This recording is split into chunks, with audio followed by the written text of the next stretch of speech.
Subhanahu wa taala karena kita masih diberikan oleh Allah Subhanahu wa taala kesempatan untuk melanjutkan pembelajaran kita. Sama-sama kita diberikan oleh Allah Subhanahu wa taala keafiatan, kesehatan untuk melanjutkan pembelajaran fikih kita. Dan alhamdulillah pada hari ini kita memasuki bab sujud syukur. Dan Ustaz harapkan kalian selalu diberikan oleh Allah Subhanahu wa taala semangat dan juga kesehatan dan juga keafiatan agar selalu bisa mengikuti pembelajaran walaupun kita melakukannya secara online. Para santri sekalian rahimakumullah,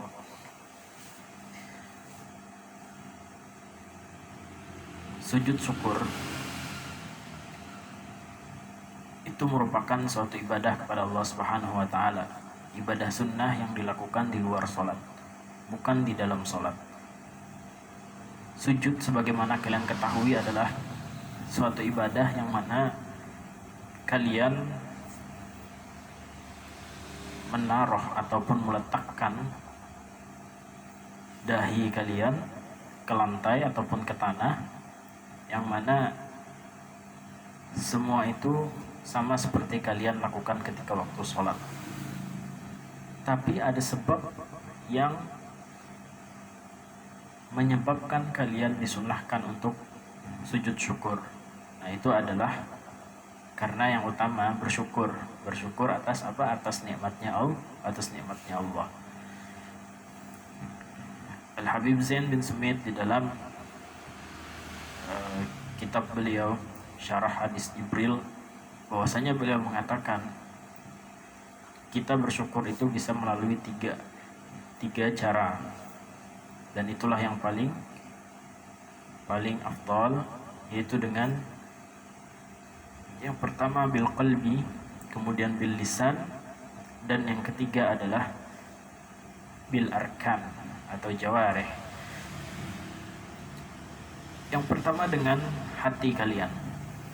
Dengan hati kita bersyukur kepada Allah. Kita mengatakan nikmat, ya Allah, alhamdulillah Kau berikan aku nikmat. Kemudian dengan lisan, ketika itu kita mengucapkan alhamdulillah, dan juga mengucapkan kalimat-kalimat thayyibah lainnya, tidak menggunjing orang lain, itu pun termasuk mempergunakan lisan dengan artian syukur. Kemudian bil arkan, dengan tubuh kalian melakukan ketaatan dan tidak melakukan kemaksiatan, itu adalah rasa syukur kalian melalui tubuh. Dan diantaranya adalah juga sujud syukur. Hal ini berdasarkan firman Allah Subhanahu wa taala di dalam surat Ibrahim ayat 7, la in syakartum la'azidannakum wa la in kafartum inna 'adzabi lasyadid. Kata Allah Subhanahu wa taala, sesungguhnya jika kalian bersyukur kepadaku, maka aku akan tambah nikmat tersebut. Ya, makanya orang-orang yang selalu bersyukur, selain nikmat tersebut ditambahkan oleh Allah, dan juga berkahnya terasa sama orang yang terus bersyukur kepada Allah. Dan kemudian bagi orang-orang yang tidak bersyukur ataupun mengingkari daripada nikmat Allah, maka orang tersebut akan diancam oleh Allah bahwasannya inna adabi lasyadid, sesungguhnya kata Allah, siksaku sungguhlah pedih. Nah, maka daripada itu mudah-mudahan kita termasuk daripada orang yang selalu bersyukur kepada Allah Subhanahu wa taala. Kemudian untuk sujud syukur ini berdasarkan landasan hukumnya, ya. Landasan hukumnya itu berdasarkan satu hadis yang mana diriwayatkan oleh Abu Daud, Ibnu Majah dan Imam Tirmidzi, yang mana beliau mengatakan bahwasanya hadis ini adalah hadis hasan. Bunyi hadisnya adalah anna Nabi sallallahu alaihi wasallam kana idza atahu amrun yassarahu أو بشر به خر ساجدا شكرا لله تعالى. Bahwasanya Nabi Shallallahu Alaihi Wasallam itu apabila beliau mendapatkan satu perkara yang membuat beliau senang, au busyira bihi, atau yang membuat beliau menjadi gembira, kharra sajidan syukran lillahi ta'ala, beliau sujud kepada Allah Subhanahu wa taala sebagai apa? Sebagai tanda syukur beliau kepada Allah Subhanahu wa taala. Nah, jadi sujud syukur ini sudah pernah dilakukan Nabi Shallallahu Alaihi Wasallam, dan itulah yang kita ikuti. Dan ini menjadi sunnahnya ketika kita mendapatkan sebab-sebab daripada anjuran untuk sujud syukur tersebut. Dan kemudian apa saja sih? Apa saja sebenarnya sebab-sebab sujud syukur itu? Yang pertama adalah karena mendapatkan nikmat dan karunia daripada Allah Subhanahu wa taala. Betapa banyak nikmat yang Allah berikan, ya. Terus bagaimana? Apakah seluruh nikmat Allah tersebut kita sujud syukur? Kata para ulama tentang hal ini adalah sesuatu nikmat yang tiba-tiba yang tidak kita sadari, ataupun nikmat yang mungkin kita rasa itulah sangat besar bagi kita, maka itulah yang disunnahkan untuk sujud syukur. Mungkin kita sekarang seperti Ustaz berbicara seperti ini adalah satu nikmat oleh Allah Subhanahu wa taala yang Allah berikan. Ketika kita mengangkat tangan seperti ini, itu pun satu nikmat. Ketika kita makan, itu satu nikmat. Ketika kita minum, itu pun satu nikmat. Apakah semuanya itu harus kita sujud syukuri? Nah, itu tidak dianjurkan untuk sujud syukur tentang segala sesuatu nikmat yang sudah kita rasakan sehari-hari, yang sudah menjadi kebiasaan. Itu cukup kita syukuri dengan hati, dengan lisan, dan juga dengan tubuh kita.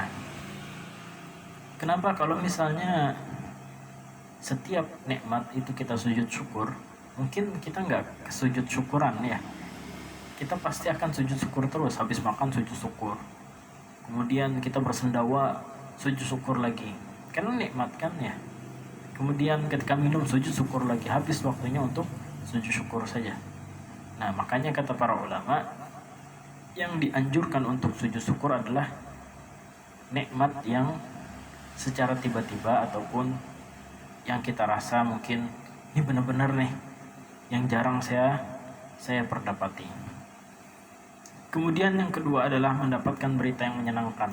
Misalnya kalian lulus ujian, kalian mendapatkan ranking, ataupun kalian diterima di suatu universitas yang ternama, yang mungkin itu menjadi suatu cita-cita kalian, maka kalian disunahkan untuk sujud syukur. Itu tadi, dimanapun tempatnya, asalkan tempat tersebut suci. Kemudian yang ketiga adalah terhindar daripada bahaya musibah yang akan menimpanya. Misalnya contohnya nih, kalian lagi jalan di suatu kota, dan kemudian ketika kalian naik sepeda motor di kota tersebut, di sebelah kalian terjadi kecelakaan. Dan alhamdulillah mungkin kalian ketika waktu itu terhindar daripada musibah tersebut. Kalian selamat, padahal jaraknya tidak begitu jauh dari kalian ada yang terpental, mungkin apanya yang berdarah misalnya. Tapi kalian terhindar daripada itu, maka disunahkan untuk sujud syukur. Tapi dianjurkan lagi sujud syukurnya itu bukan di tempat tersebut. Kenapa? Karena akan mungkin memberikan stigma ataupun memberikan pandangan orang bahwasanya kita mungkin bersyukur bahwa dia mendapat musibah. Nah, jadi di tempat lain kita supaya tidak dilihat orang tersebut. Sama seperti ketika kita melihat orang fasik, orang yang melakukan dosa dengan terang-terangan, kita jadinya ya Allah, alhamdulillah aku tidak melakukan seperti itu, sujud syukur kita. Itu pun juga dianjurkan. Dan sama halnya pula ketika kita melihat orang lain yang mana orang tersebut tidak diberikan kelengkapan di dalam tubuhnya, misalnya mohon maaf tangannya tidak ada misalnya, maka ketika itu kita bisa untuk sujud syukur, tapi jangan di depan orang yang tersebut. Kenapa? Karena akan mungkin membuat hatinya sakit ataupun akan menyinggung daripada perasaannya. Nah itulah daripada sebab-sebab kita menjadi disunahkan untuk sujud syukur. Kemudian syarat daripada sujud syukur, yang pertama seperti sholat ya, seperti sholat yaitu suci badan, pakaian dan tempatnya.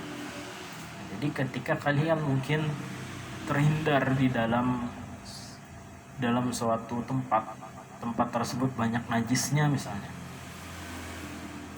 ketika kalian sedang di kandang ayam misalnya, lagi bersih-bersih, kandang ayamnya luas, di sana banyak kotoran ayam misalnya, jangan di situ. Nanti kalian pulang dulu baru ya Allah alhamdulillah sujud syukur. Nah, atau ketika badannya terkena kotoran ayam ataupun lain sebagainya, maka kalian bersihkan dulu. Kemudian yang disyaratkan lagi adalah menghadap kiblat. Nah, jadi ketika mungkin kalian mendapatkan kenikmatan tersebut, kalian anggap yang sangat luar biasa, maka menghadap kiblat, bersih pakaian dalam keadaan berwudu ya, karena kita tidak diperkenankan untuk sujud itu di luar maksudnya kita tidak diperkenankan sujud tanpa wudu. Kemudian syaratnya pula sama seperti sholat adalah menutup aurat. Jadi jangan sampai kita misalnya ketika hendak melaksanakan sujud syukur tapi tidak menutup aurat ya, misalnya dia senang tapi itu melanggar daripada syariat Islam. Misalnya dia habis main judi, dia menang ya, di sini sudah menyalahi syariat, maka tidak dianjurkan untuk sujud syukur. Dia menang juara 1 main poker misalnya, kemudian dia sujud dengan celananya yang pendek atau bajunya yang terlihat auratnya, maka itu tidak sah untuk sujud syukurnya. Itu tadi. Jadi harus diperhatikan suci, kemudian menghadap kiblat. Suci di sini adalah badan, tempat, pakaian, termasuk dia juga harus berwudu sebelum dia sujud. Makanya Ustaz sering anjurkan kepada para santri itu jangan sampai kalian lepas wudu. Ustaz bilang sering aib bagi seorang santri apabila dia itu tidak berwudu ataupun tidak menjaga wudunya, karena dimanapun kapanpun biasanya seorang santri itu dikasih Quran dia langsung ambil. Kenapa? Karena dia selalu menjaga wudunya, dia tidak takut seperti itu. Jadi jaga wudu kalian dimanapun kalian nanti bisa untuk sujud syukur ya. Kemudian cara sujud syukurnya ini terakhir, cara sujud syukur. Bagaimana sih cara sujud syukur itu? Yang pertama adalah niat, karena seluruh ibadah itu harus dilandasi dengan niat awalnya. Jadi ibadah sujud syukur itu diawali dengan niat. Kita tahu niat itu di dalam hati ya, bukan yang diucapkan. Diucapkan itu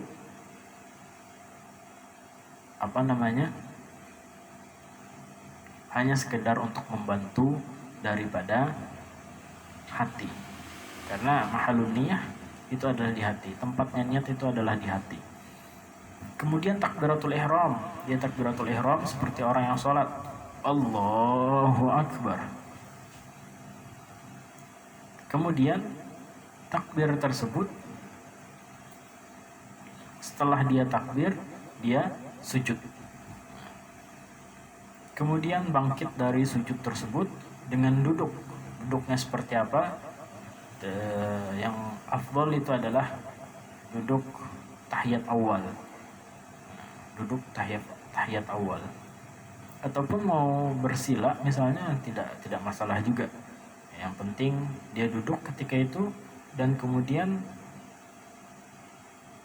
tapi duduknya itu tidak baca tasyahudnya, nggak usah baca at-tahiyat, atau nggak usah. Habis dia sujud ya, kemudian dia salam, assalamualaikum warahmatullah, seperti orang yang sholat. Nah, maka itulah tata cara daripada sujud syukur ini tadi. Nah, kemudian mungkin kalian sering melihat orang-orang yang tidak berwudu ketika sujud syukur ini.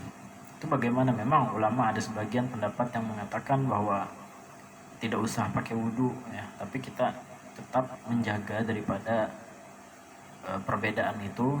Yang kuat kita ambil ya untuk jaga-jaga. Nah, artinya kita berhati-hati di dalam beribadah, jadi tetap harus pakai wudu. Nah, mungkin ini saja yang dapat Ustadz sampaikan. Semoga kalian pahami. Dan kemudian untuk tugas ya, ada tugasnya nanti dilihat, gak banyak ya, cuman kalian lihat di Google Classroom di kelasnya Ustadz ya, kalian lihat di sana.